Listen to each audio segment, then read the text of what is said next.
700 million pesos na pondo ng bayan daw ang nasayang sa halos isang buwang termino ni dating Senate President Alan Peter Cayetano ayon kay Senador Ping Lacson.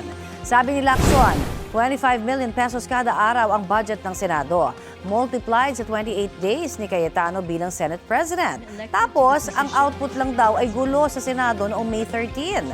Pagtakasaan niya ni Senador Bato de la Rosa, pag-boycott ng grupo ni Cayetano sa sesyon, bigong destabilization attempt at hindi otorisadong Blue Ribbon Committee hearings. Gate naman ni Cayetano, ang grupo ni Lacson ang dahilan kung bakit hindi nakapagtrabaho ang Senado. Tanong pa ni Cayetano bakit hindi gamitin ni Lacson ang galing niya sa pag-iimbestiga at paharapin sa imbestigasyon ang 18 dating bodyguards ni Zaldico.